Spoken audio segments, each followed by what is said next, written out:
Shalom, selamat pagi. Selamat pagi dan selamat beribadah kepada anggota jemaat dan simpatisan GKI Sidoarjo yang mengikuti kebaktian Minggu 31 Mei 2020 di rumah masing-masing. Kebaktian Minggu Pentakosta hari ini dilayani oleh Pendeta Yoses Reson Suwiknyo dengan tema Menerima Aliran Hidup dari Roh. Majelis dan jemaat menyampaikan terima kasih atas pelayanannya. Beberapa warta lisan yang perlu digarisbawahi. Yang pertama, sehubungan dengan wabah virus corona atau COVID-19 dan berdasarkan keputusan PMJ 29 Mei 2020, maka kami menyampaikan bahwa segala kegiatan atau acara gereja diliburkan untuk sementara waktu sampai dengan hari Selasa 30 Juni 2020. Mohon perhatian jemaat. Satgas GKI Sidoarjo mengucapkan terima kasih atas donasi dari jemaat berupa sembako, nasi bungkus, snack, dan dana yang sudah dan akan disalurkan kepada jemaat, masyarakat terdampak, dan masyarakat sekitar.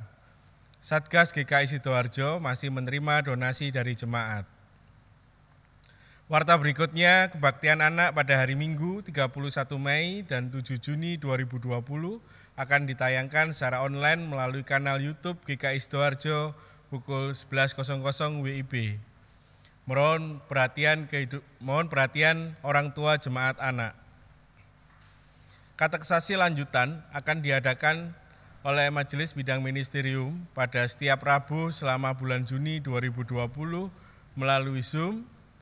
Kateksasi lanjutan pertama akan diadakan pada hari Rabu 3 Juni 2020. Info alamat room Zoom akan diinfokan melalui media sosial GKI Sidoarjo. Mohon perhatian jemaat. Kebaktian pengajaran pada hari Minggu 7 Juni 2020 dengan tema Hidup dalam Penyertaan Bapa, Anak, dan Roh Kudus akan dilayangkan secara online melalui kanal YouTube GKI Sidoarjo. Alamat kanal YouTube akan diinformasikan melalui website dan media sosial GKI Sidoarjo. Bagi jemaat yang tidak dapat mengikuti kebaktian secara online, dipersilahkan untuk mengambil liturgi yang telah disediakan di depan konsistori atau di kantor gereja. Majelis Jemaat menyampaikan selamat ulang tahun kepada saudara-saudara yang diberikan usia bertambah. Kiranya Tuhan Yesus senantiasa memberkati kehidupan saudara. Terima kasih kepada jemaat yang pada kebaktian online hari ini ikut ambil bagian dalam pelayanan. Majelis Jemaat juga menyampaikan terima kasih atas pelayanan dari Angklung Sola Pangeleman. Tuhan memberkati pelayanan saudara.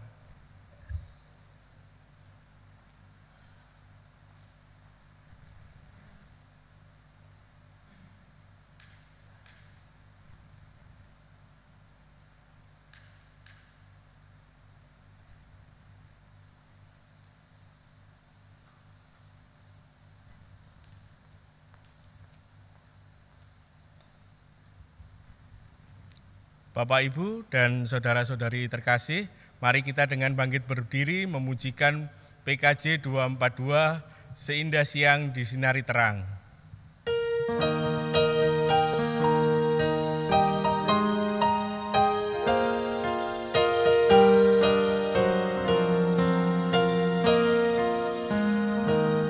Seindah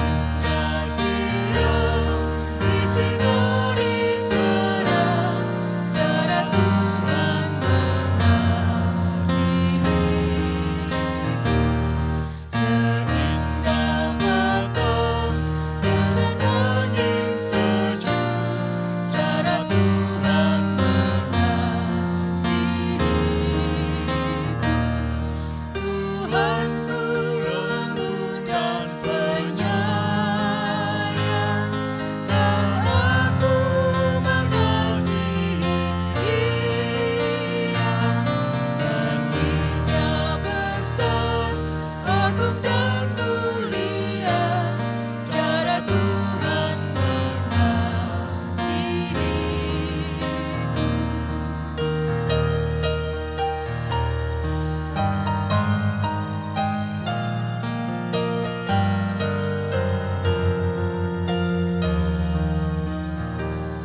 Sedalamnya laut, seluas angkasa, cara Tuhan mengasihiku.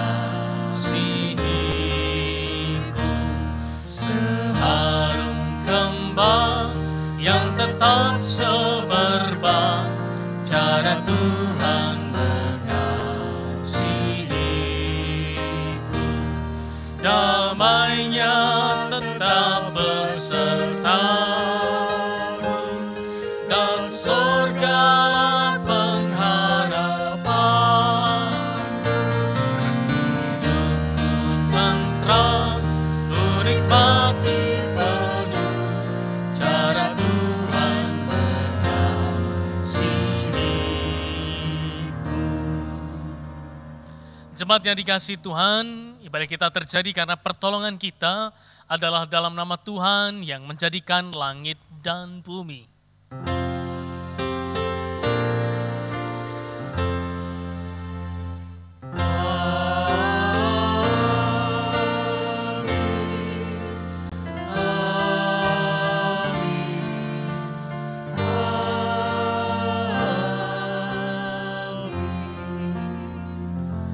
Damai sejahtera dari Tuhan ada pada saudara semua. Dan ada pada saudara juga. Shalom Bapak Ibu Saudara yang terkasih dalam Tuhan, kembali kita mengikuti ibadah secara daring, dan minggu ini seperti background yang warnanya merah menyala, menjadi tanda bahwa kita masuki minggu sekaligus merayakan hari Pentakosta, di mana Roh Kudus yang turun membakar semangat para murid untuk mewartakan Injil Yesus Kristus. Ketika lidah-lidah api itu turun dari surga, hinggap pada murid-murid, para murid-murid bisa berbahasa, berbagai banyak bahasa, dan pada akhirnya bisa memberitakan sukacita. Nats yang mendasari ibadah kita akan saya baca dari Kisah Para Rasul, ayat yang pasal kedua, ayat yang pertama hingga yang keempat. Ketika tiba hari Pentakosta, semua orang percaya berkumpul di satu tempat. Tiba-tiba turunlah dari langit suatu bunyi seperti tiupan angin keras yang memenuhi seluruh rumah di mana mereka duduk, dan tampaklah kepada mereka lidah-lidah seperti nyala api yang bertebaran dan hinggap pada mereka masing-masing. Maka penuhlah mereka dengan Roh Kudus. Lalu mereka mulai berkata-kata dalam bahasa-bahasa lain, seperti yang diberikan oleh Roh itu kepada mereka untuk mengatakannya. Roh Kudus memenuhi setiap para murid, sehingga para murid dapat menceritakan bagaimana Yesus hidup di tengah umat manusia. Gereja harusnya juga menghayati bahwa Roh Kudus memenuhi gerejanya, sehingga gereja juga bisa mewartakan cinta kasih Tuhan.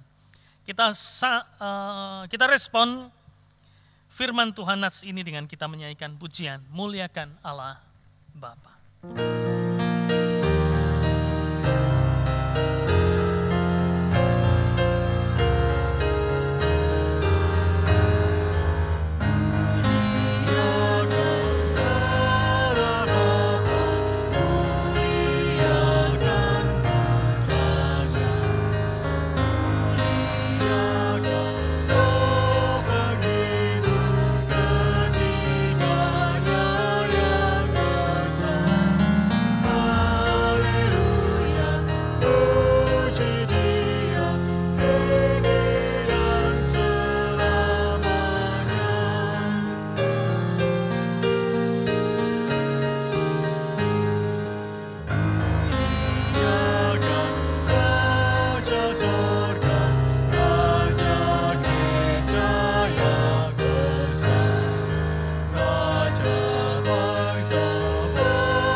Nah, saudara, mari kita tunduk dalam doa dan mengaku segala kesalahan, dan setiap dosa kita. Mari kita berdoa. Hari Pentakosta dalam sejarah kehidupan gereja juga menjadi hari di mana gereja berdiri. Pada saat itulah berita tentang keselamatan hadir dan dibawakan oleh suara para murid. Tapi para murid tidaklah sanggup berkata-kata dengan banyak bahasa tanpa urapan Roh Kudus. Maka di balik semua karya gereja, Roh Kuduslah yang bekerja. Dalam kehidupan kami sebagai gereja ataupun pribadi, kami harusnya juga menyadari bahwa kehidupan kami berjalan bukan karena kekuatan pikiran tenaga kami, tapi karena Roh Kuduslah yang menolong setiap kami.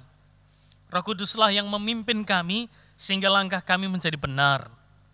Roh Kuduslah yang mengingatkan kami ketika kami berada dalam sebuah pergumulan hidup, di mana mungkin dosa mengintip kami, dosa mengancam kami dan menarik kami untuk jatuh di dalamnya. Karena itu di Minggu Pentakosta ini, kami mau benar-benar menyelami karya Roh Kudus dalam setiap hidup kami. Kami percaya kuasa Roh Kudus akan memampukan kami, memampukan gereja Tuhan untuk tetap berdiri kokoh, untuk tetap dapat menyuarakan berita sukacita kepada seluruh dunia. Kami menyadari di tengah kondisi yang sulit saat ini, bukan hanya gereja, tetapi banyak negara dan bangsa-bangsa mengalami kesusahan, kesulitan. Ada banyak orang merasa kering jiwanya, ada banyak orang putus asa, banyak orang kehilangan pengharapan, dan pada akhirnya mereka tidak menemukan semangat kembali untuk dapat hidup menjalani kehidupan yang Tuhan anugerahkan kepada mereka. Ajarilah kami sebagai gereja dapat menjadi air segar yang menyegarkan setiap relung jiwa yang kering, setiap pikiran yang kosong, setiap hati yang panas, hingga pada akhirnya gereja Tuhan juga boleh memiliki peran yang penting, peran yang baik di tengah kondisi yang tidak memungkinkan ini. Kami bersyukur untuk sampai hari ini, Engkau tetap menjaga dan merawat iman kami. Sejak pertama kali kami menyelenggarakan ibadah online, ibadah di rumah kami masing-masing, sampai hari ini, biarlah atas pertolongan Roh Kudus, kami tetap terarah kepada Engkau. Kami tetap mengarahkan iman kami dan tetap memiliki pengharapan seperti para murid. Ketika mereka ditinggal Yesus, mereka tetap memiliki semangat karena Roh Kudus memimpin kehidupan mereka. Ya Bapa, ampunilah segala pelanggaran kami, bermurah hatilah kepada kami, dan biarlah kuasa Roh Kudus-Mu, api Tuhan memurnikan dan menyucikan setiap kami. Terpujilah nama-Mu kekal selama-lamanya. Di dalam Kristus kami berdoa. Amin.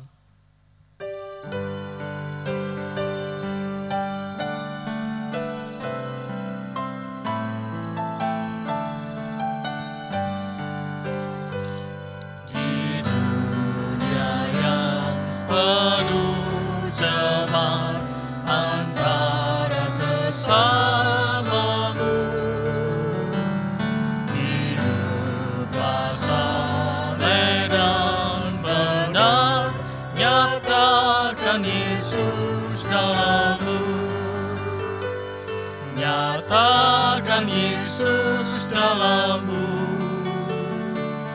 nyatakan Yesus dalam-Mu, sampaikan firman dengan hati teguh, nyatakan Yesus dalam-Mu.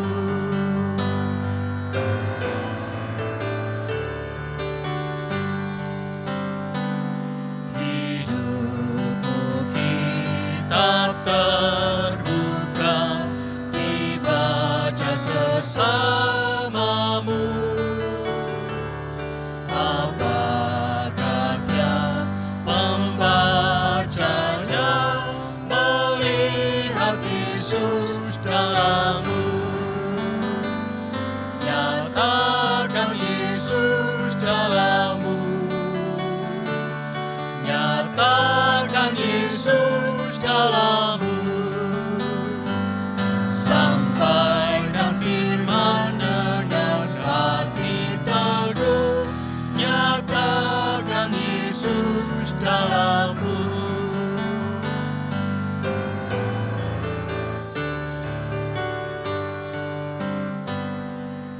surga kau kelak senang berjumpa sahabatmu. Berkat hidupmu dalam terang, nyatakan Yesus dalammu. Nyatakan Yesus dalammu. Nyatakan Yesus dalammu. Sampaikan firman dengan hati teguh. Nyatakan Yesus dalammu. Bagi setiap kita yang mengaku dosanya secara pribadi, berita anugerah diwartakan kepada setiap mereka. Kisah Para Rasul 2 ayat yang ke-38, jawab Petrus kepada mereka, bertobatlah dan hendaklah kamu masing-masing memberi dirimu dibaptis dalam nama Yesus Kristus untuk pengampunan dosamu. Maka kamu akan menerima Roh Kudus. Di dalam Kristus engkau telah diampuni. Di dalam Kristus engkau pun telah diampuni. Damai Kristus besertamu. Damai Kristus besertamu juga. Bapak Ibu bisa menyampaikan salam damai dengan keluarga. Mari kita angkat pujian untuk merespon dan menyambut firman Tuhan. Kita pujikan Kidung Jemaat 230.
Sebelum kita membaca dan merenungkan sabda Tuhan, kita akan mendengarkan persembahan pujian dari teman-teman kita, Angklung Sola Pangaleman.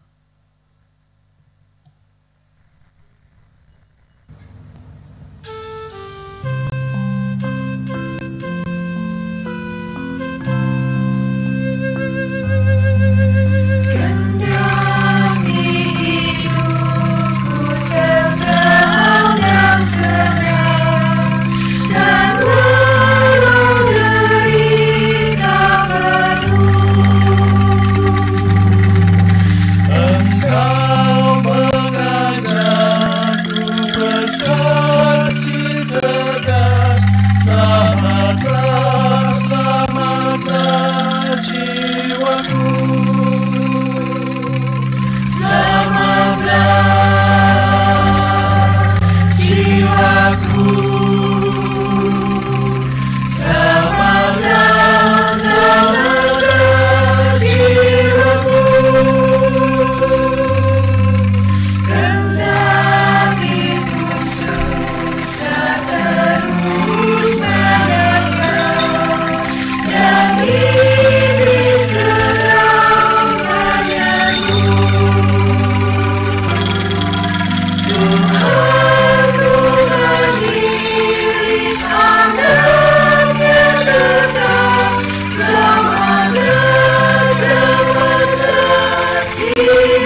Di tengah situasi yang sulit,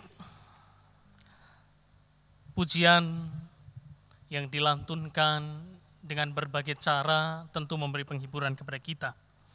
Terima kasih untuk persembahan pujian dari Suara Pangaleman dengan keterbatasan tetap memiliki cara memuji Tuhan. Mari saudara kita masuk dalam doa sebelum kita membaca dan merenungkan sabda Tuhan. Ya Bapa, di Minggu Pentakosta ini kami rindu untuk belajar tentang firman Tuhan dan kembali menegaskan bahwa karya Roh Kudus nyata dalam setiap kehidupan kami. Kami menyaksikan bagaimana kuasa Roh Kudus menggerakkan setiap para murid. Dan kesaksian kitab suci menolong kami untuk kami kembali menghayatinya sebagai gereja, di mana gereja berdiri juga pada waktu hari Pentakosta. Mampukanlah kami untuk merenungkan kembali cinta kasih-Mu, kuasa Roh Kudus yang memenangkan kami, yang memimpin kami dan menolong kami dalam segala keadaan. Dan ajarlah kami untuk tetap dapat mengucap syukur dalam segala hal, walaupun dalam kondisi yang sulit sekalipun, Engkau tetap bekerja, kuasa Roh Kudus-Mu tetap memimpin kami. Ya Bapa, berfirmanlah, kami siap mendengar. Di dalam nama-Mu kami berdoa. Amin.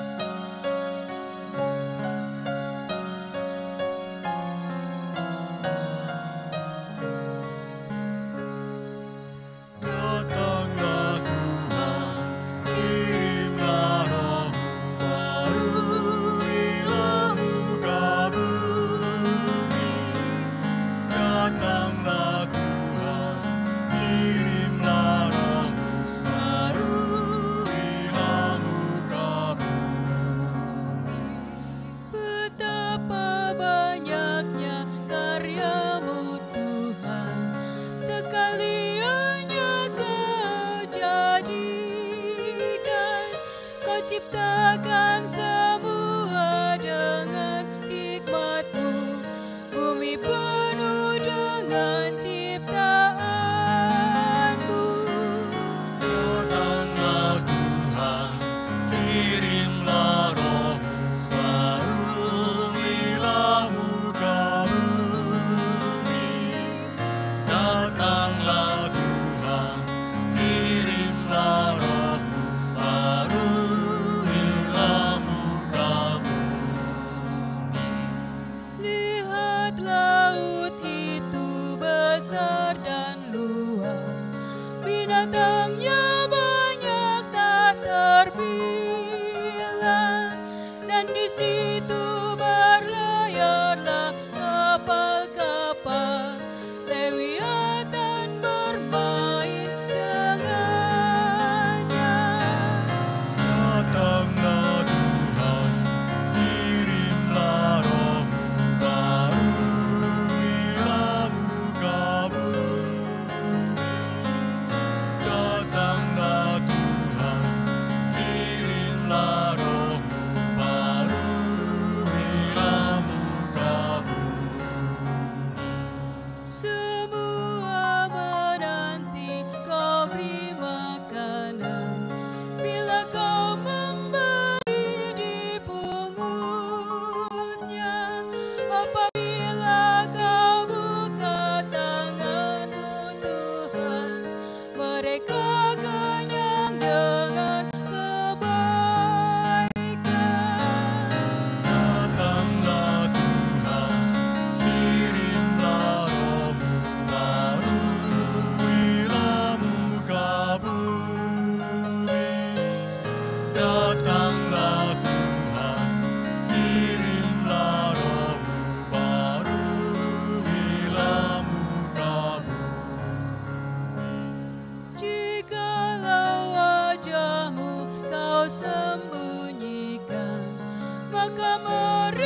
Dan saudara, Injil Yesus Kristus menurut Yohanes pasal 7 ayat 37 hingga 39.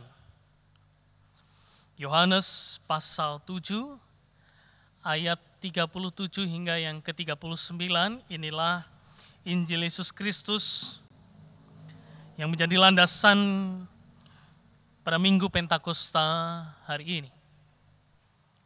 Dan pada hari terakhir, yaitu pada puncak perayaan itu, Yesus berdiri dan berseru, "Barang siapa haus, baiklah ia datang kepadaku dan minum. Barang siapa percaya kepadaku, seperti yang dikatakan oleh kitab suci, dari dalam hatinya akan mengalir aliran-aliran air hidup." Yang dimaksudkannya ialah roh yang akan diterima oleh mereka yang percaya kepadanya. Sebab roh itu belum datang, karena Yesus belum dimuliakan.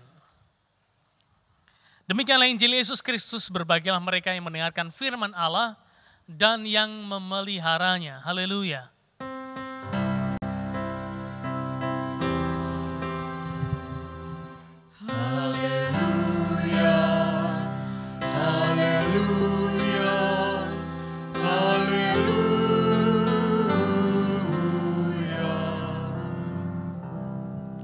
Nah, saudara yang terkasih dalam Tuhan, dalam bacaan Minggu Pentakosta hari ini, memang lebih banyak difokuskan untuk mengambil pandangan dari sudut pandang Injil Yohanes, di mana Yohanes menampilkan dengan cara yang berbeda selain Injil-Injil sinoptik atau Injil-Injil yang sama, yaitu Matius, Markus, ataupun Lukas.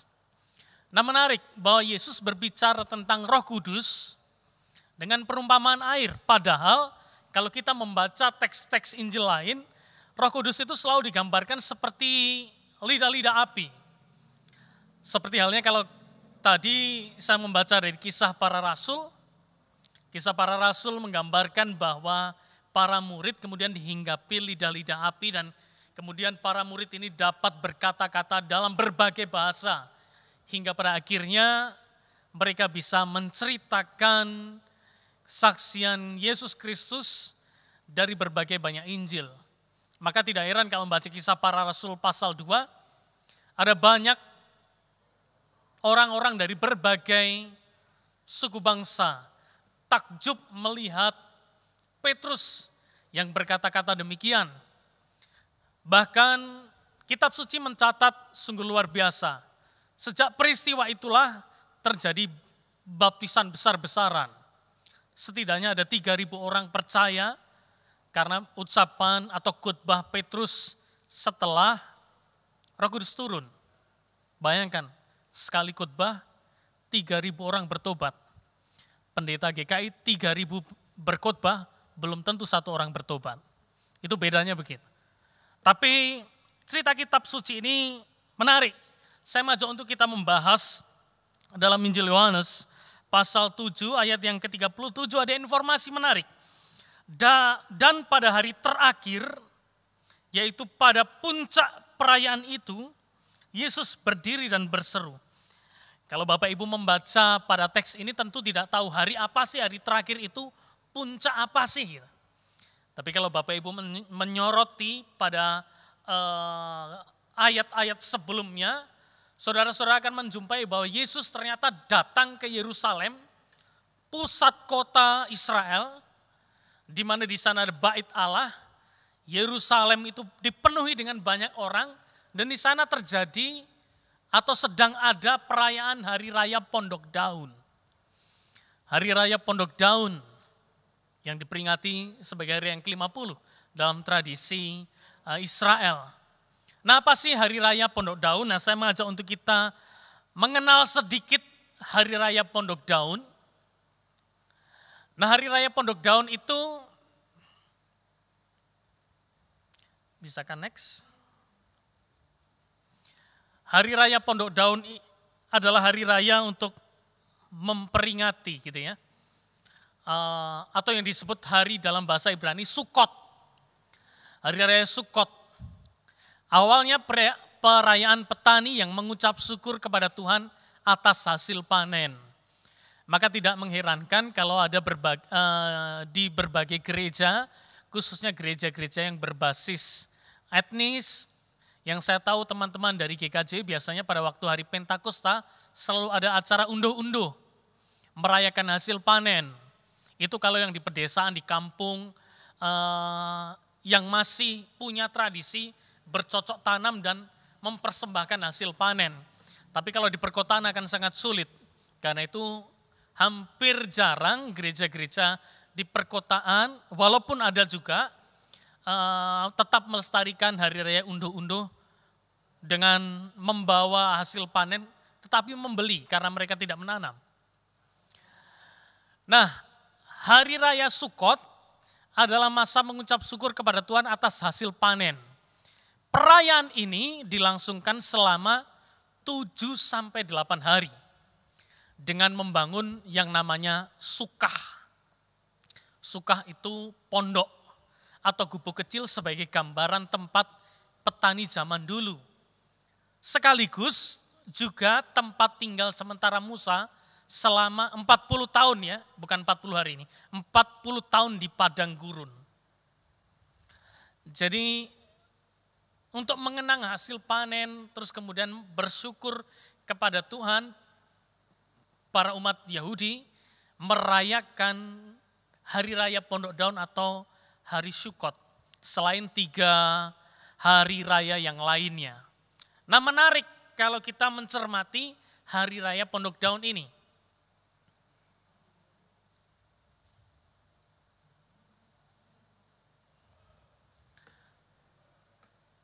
Hari raya Pondok Daun, Bapak Ibu, biasanya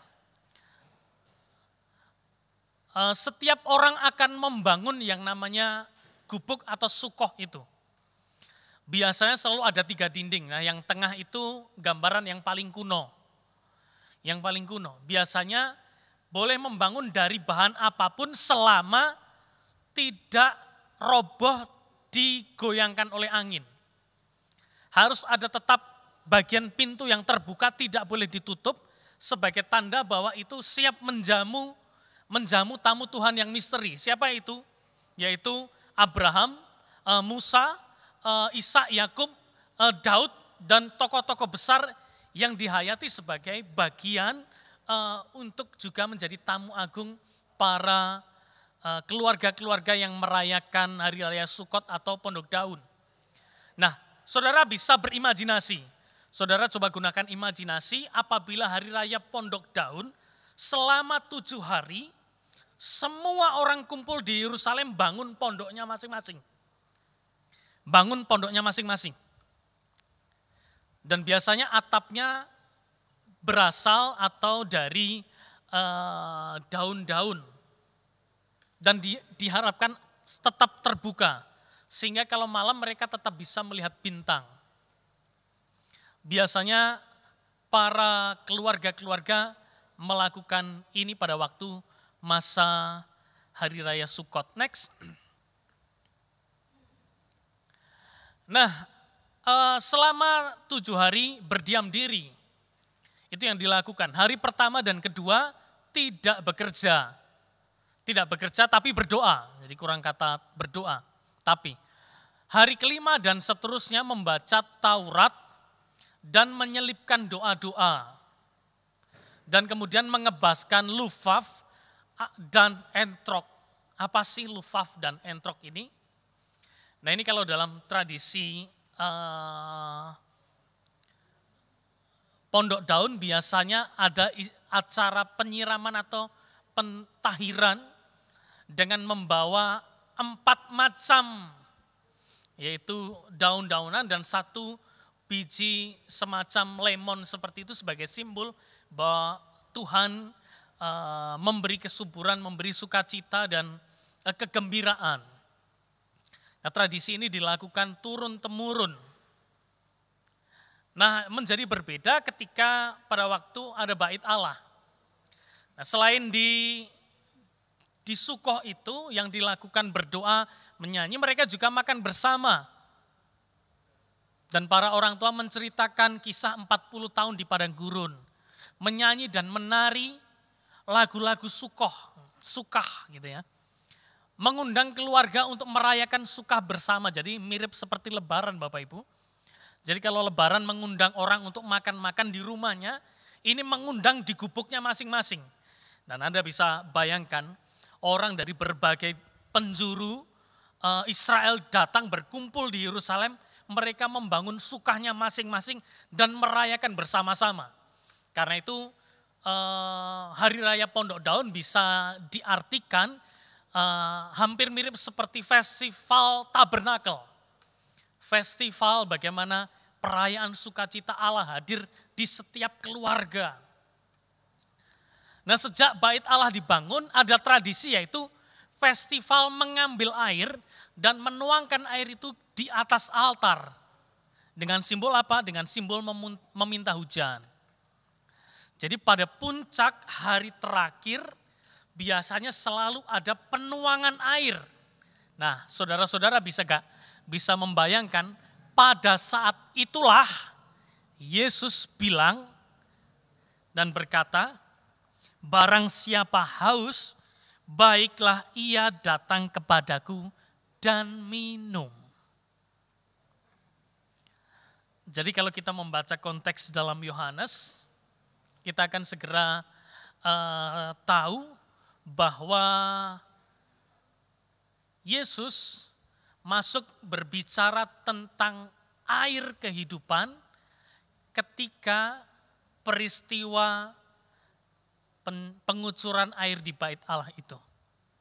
Pada waktu puncak, karena itu kalau kita membaca ayat 37, dan pada hari terakhir, jadi semua orang akan berkumpul di bait Allah, dan pada waktu puncak perayaan itu, seorang imam pemimpin akan membawa air, berdiri dan mengucurkannya. Ada beberapa yang juga ikut mengucurkan dan mengambil airnya. Ini hampir mirip kalau saudara-saudara pergi ke Ganjuran. Di Yogyakarta itu ada sebuah gereja Katolik, Ganjuran.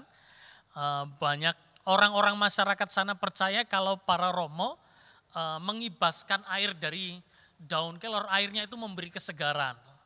Nah, itu kepercayaan tersendiri. Tapi gereja mengadopsi gambaran simbol-simbol itu untuk memberi kesan yang kuat bahwa Roh Kudus juga hadir dalam bentuk air. Dalam perjalanan gereja, Roh Kudus selalu digambarkan seperti burung merpati. GKI mengambil simbol Roh Kudus burung merpati karena itu muncul dalam gambar di stola. Selain gambar Allah Bapa, Yesus Kristus salib dan Roh Kudus. Tapi selain simbol merpati yang muncul pada waktu Yesus dibaptis, biasanya gereja juga mengadopsi karena itu interior atau desain arsitektur gereja yang menyimbolkan Roh Kudus biasanya selalu muncul gambar api. Karena para murid pada waktu menerima Roh Kudus selalu muncul ada gambaran lidah-lidah api. Api dalam tradisi Israel adalah gambaran yang sangat sakral. Itu mengisahkan tentang pertama kali Allah menjumpai Musa dalam semak yang seperti terbakar nyala api, tetapi tidak terbakar. Gambaran yang menyala itulah gambaran Allah hadir dalam bentuk atau dalam rupa-rupa api. Nah, dalam tradisi Pentakosta, membaca Kisah Para Rasul, maka kita akan menjumpai kesan kuat bahwa Roh Kudus turun seperti dalam bentuk nyala api. Namun di dalam Injil Yohanes menarik bahwa Yesus memberi gambaran Roh Kudus seperti air. Seperti air. Dan Yesus berkata bahwa apabila percaya kepadaku, setiap yang dikatakan oleh kitab suci dari dalam hatinya akan mengalir aliran-aliran air hidup. Inilah yang kemudian menjadi tema di Minggu Pentakosta hari ini. Menerima aliran hidup supaya kita juga mengaliri setiap orang, mengaliri jiwa-jiwa yang kering dengan air hidup yang tinggal di dalam setiap diri para murid. Nah, menarik kalau kita melihat sifat air. Air adalah salah satu zat atau benda yang mengikuti wadahnya. Air adalah gambaran yang sangat fleksibel. Air juga menjadi gambaran menyucikan, membersihkan. Kitab suci menggambarkan air sedemikian rupa, cukup luar biasa, simbol-simbol air. Hari ini Minggu 31 Mei, pagi hari, Sidoarjo tiba-tiba diguyur hujan pagi. Dan simbol air memberi kesegaran tersendiri. Pada waktu umat Israel berkumpul di Yerusalem merayakan Hari Raya Pondok Daun dan ada peristiwa pengucuran air di Bait Allah, mereka segera mengingat bahwa Tuhan pun juga akan hadir dalam bentuk air yang akan memberi kesuburan pada tanah-tanah lahan sawahku yang akan memberikan hasil panen yang luar biasa. Ada proses yang sedang dilihat oleh mata, oleh para umat Israel ketika air itu dituangkan. Tapi Yesus memberi gambaran yang jauh lebih dahsyat. Air yang dimaksud adalah Roh Kudus. Ketika dia tinggal, roh itu akan mengaliri. Roh itu akan menyegarkan. Roh itu akan memberikan kesegaran bagi setiap jiwa-jiwa yang kering. Di sini perenungan bagi kita bahwa kehidupan ada kalanya menjumpai sebuah kondisi yang stagnan, kondisi yang sulit, kondisi yang kering. Tak selamanya dalam kehidupan kita selalu disegarkan. Ada masa-masa di mana orang akan sangat kering, jenuh. Saya menyadari hampir sudah lebih dari 1 bulan, ada banyak orang yang tinggal di rumah. Ini belum ketemu dan belum banyak orang menceritakan kejenuhannya. Ada masa-masa di mana tidak bisa keluar, harus di rumah, terutama opa-oma. Kemarin hari lansia nasional, saya menyadari opa-oma selalu rindu untuk datang ke rumah Tuhan, datang ke gereja. Karena kalau datang ke gereja seperti mendapatkan kesegaran, jiwa-jiwa sukacitanya dibangkitkan kembali. Dalam kondisi yang sulit seperti ini, bukan gereja yang menjadi gambaran hadirnya Roh Kudus. Tetapi Roh Kudus itulah yang harusnya menyapa secara mendalam kehidupan kita. Dimanapun kita berada, selama Roh Kudus tinggal dalam diri kita, maka Roh Kudus akan senantiasa memberi kesegaran, memberi sukacita, memberi pengharapan. Maka tidak heran kalau para murid kemudian ketika mereka diurapi Roh Kudus, dipenuhi Roh Kudus, mereka memiliki semangat yang luar biasa. Kehidupan kembali mencuat, kehidupan semangat itu kembali membara. Nah, tadi malam saudara saya menonton film The Lion King.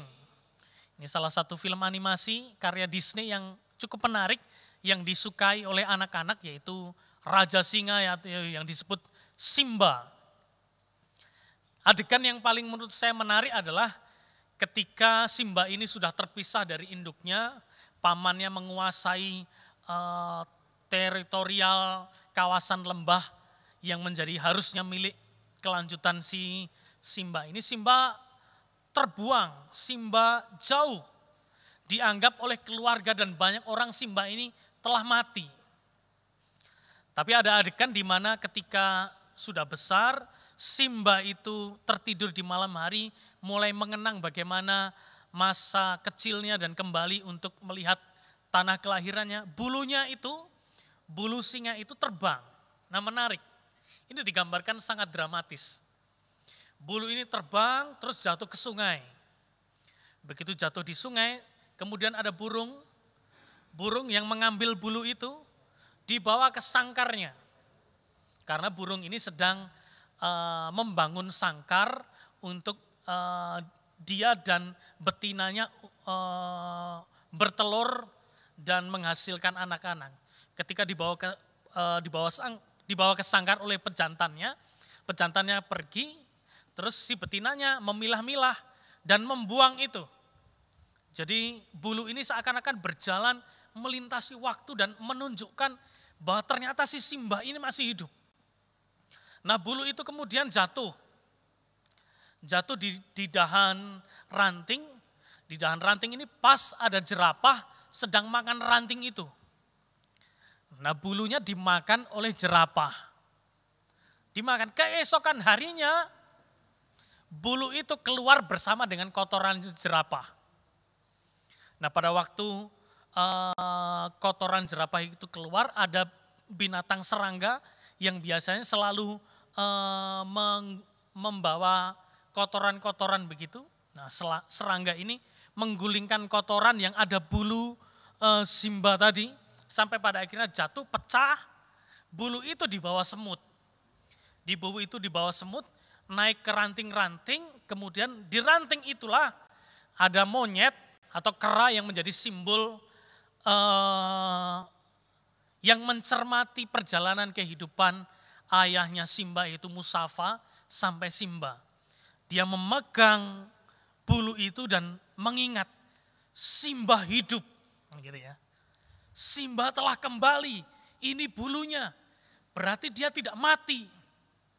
Nah, kebangkitan itu seakan-akan memenuhi jiwa sang monyet ini bahwa masa depan untuk negeri kaum singa ini kemudian pasti akan kembali pada kejayaannya. Nah, singkat cerita, Simba kembali ke tanah kelahirannya dan mengalahkan pamannya, dia menjadi raja singa dan kemakmuran terjadi kembali di lembah tempat di mana Simba itu hidup. Nah, saya mau katakan bahwa ada simbol-simbol tertentu yang akan membuat orang kembali merasakan spiritnya. Apabila kita melihat api, harusnya kita juga mengingat bahwa Roh Kudus hadir dalam lidah-lidah api, memberi semangat para murid. Tapi celakanya tidak setiap hari kita melihat api. Hanya pada waktu kita masak, itu pun belum tentu orang setiap hari memasak, atau para bapak masak, para ibu memasak, atau mungkin ada orang tertentu yang menyalakan bawa korek api pada waktu merokok, ataupun mungkin juga menyalakan api pada waktu mati lampu, menyalakan lilin pada waktu listrik padam. Tidak selamanya simbol api itu selalu dekat dengan kita. Tetapi ada simbol yang paling dekat dengan kehidupan kita, yaitu air. Karena itu Yesus bilang, apabila engkau minum air daripadaku, engkau tidak akan haus. Barang siapa percaya kepadaku, dari dalam hatinya akan mengalir aliran-aliran air kehidupan. Setiap hari kita melihat simbol air. Setiap hari kita minum. Tetapi air minum yang kita minum bisa membuat kita haus kembali. Dan kita akan selalu minum-minum supaya kita menghilangkan dahaga kita.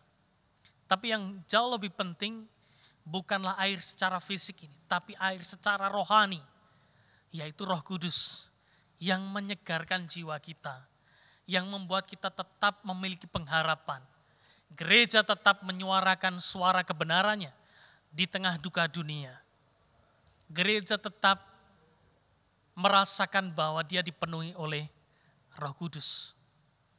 Selamat memasuki hari raya Pentakosta. Biarlah air kehidupan dari Yesus Kristus yang juga menjadi simbol kedatangan Roh Kudus memenuhi kita dan menyegarkan. Dan biarlah Kristus yang senantiasa tinggal menyegarkan hidup kita selama-lamanya. Tuhan memberkati saudara-saudara. Amin.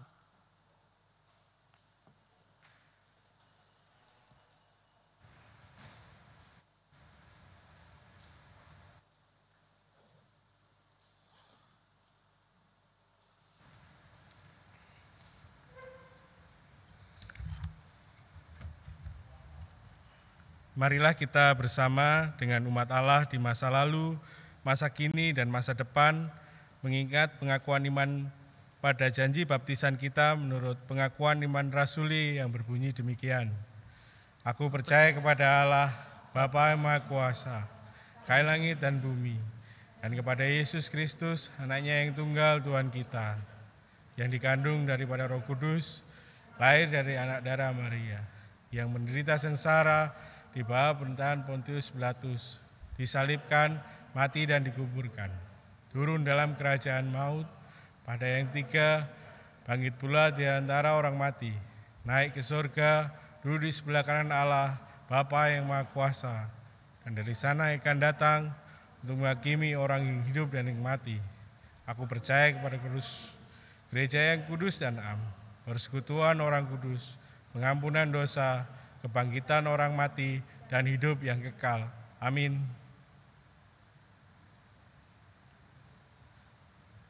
Saudara, marilah kita melanjutkan ibadah kita dengan doa syafaat dan kita mengakhiri dengan doa Bapa kami. Mari kita berdoa. Kami menaikkan syukur karena kebaikan dan rahmat-Mu menyertai kami sebagai gereja, di mana pada masa ini kami kembali diingatkan tentang karya Roh Kudus yang memenuhi setiap kami, yang mengaliri kami dengan air hidup, sehingga kami juga menghasilkan aliran-aliran kehidupan bagi sesama kami. Kami rindu berdoa untuk saudara-saudara kami yang lemah tubuh yang sakit, berkatilah mereka.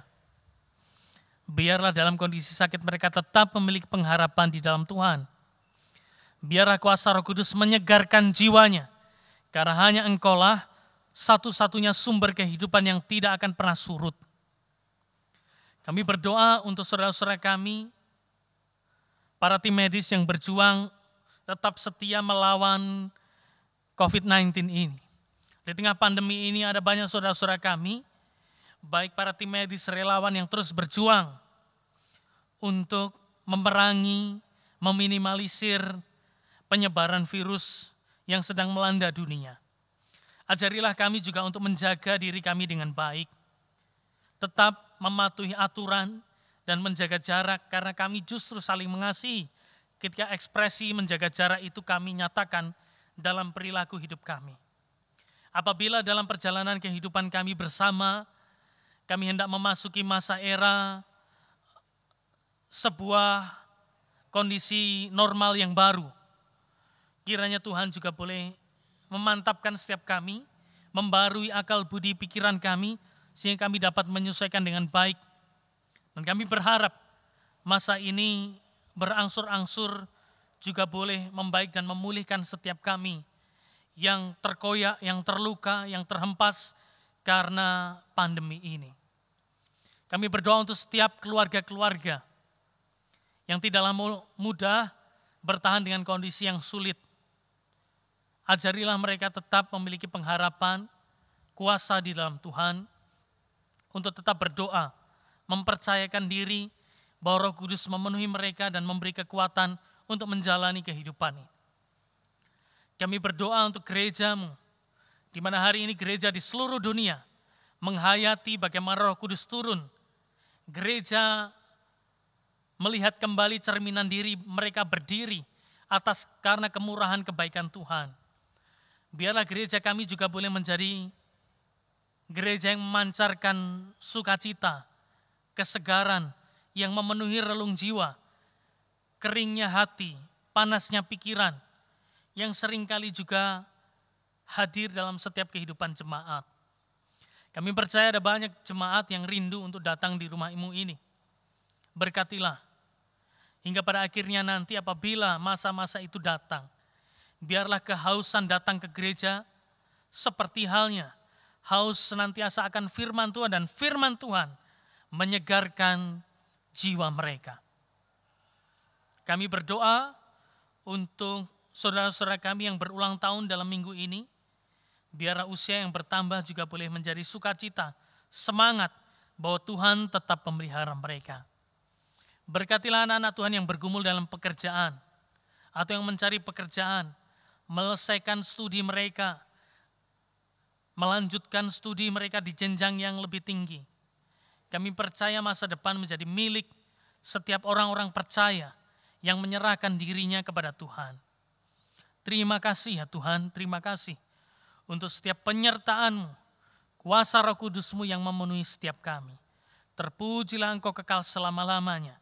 Inilah seru doa yang kami naikkan kepadamu, seperti doa yang sudah Tuhan ajarkan kepada kami.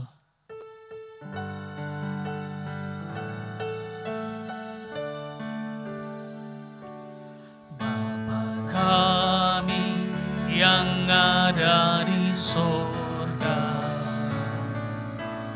dikuduskanlah nama-Mu, datanglah kerajaan-Mu, jadilah kehendak-Mu di bumi seperti di sorga. Beri kami hari ini makanan yang secukupnya, ampuni salah kami seperti kami ampuni yang bersalah pada kami. Jangan bawa kami dalam pencobaan, melainkan lepaskan kami dari yang jahat. Sebab Kaulah yang punya kerajaan dan kuasa dan kemuliaan sampai selama-lamanya. Amin. Amin.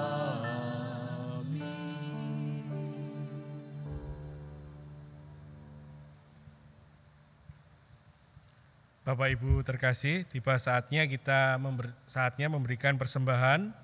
Bagi jemaat yang akan memberikan persembahan, dapat mentransfer persembahan melalui rekening GKI Sidoarjo BCA dengan nomor 018-1525-028 atas nama Freddy Rikwanto atau Koko Satrio Sembodo. Atau jemaat juga bisa memasukkan ke dalam kotak persembahan yang disediakan di gedung gereja. Untuk nats persembahan pada minggu ini terambil dari 2 Korintus 8 ayat yang ke-12. Sebab jika kamu rela memberi, maka pemberianmu akan diterima. Kalau pemberianmu itu berdasarkan apa yang kamu ada padamu, bukan berdasarkan apa yang tidak ada padamu.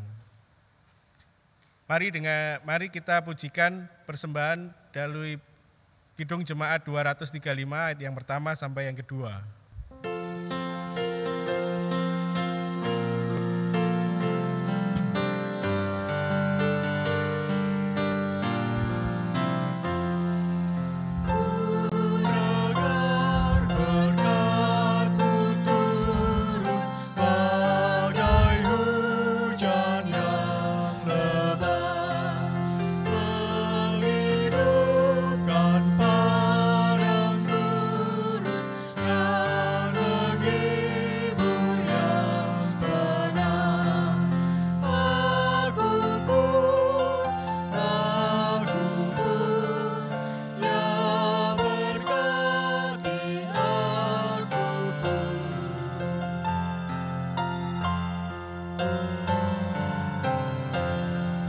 Mari Bapak Ibu untuk bangkit berdiri.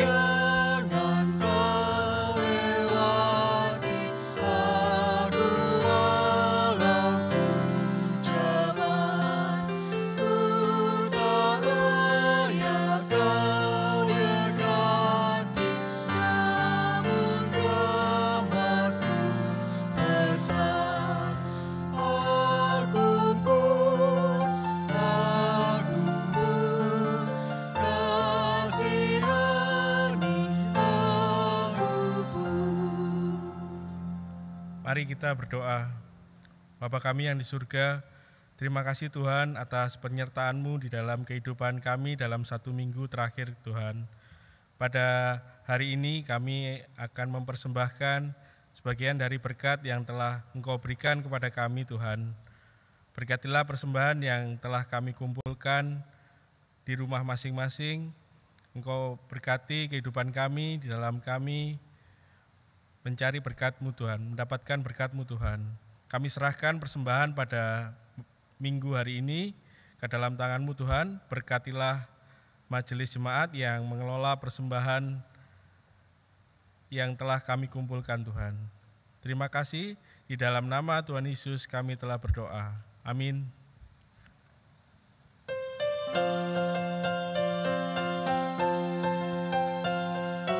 Kita pujikan lagu ini dengan penuh semangat. Apinya berkobar dalam hatiku, pujian karena Yesus yang memberi. Dihangatkan jiwaku, tak perlu mengeluh, darahnya membasuh diriku bersih. Apinya terang, jiwaku senang, muliakanlah Tuhanku.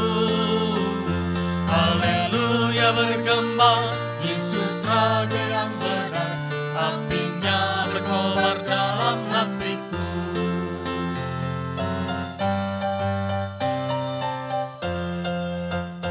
Apinya berkobar dalam hatiku, gembira hatiku selamanya.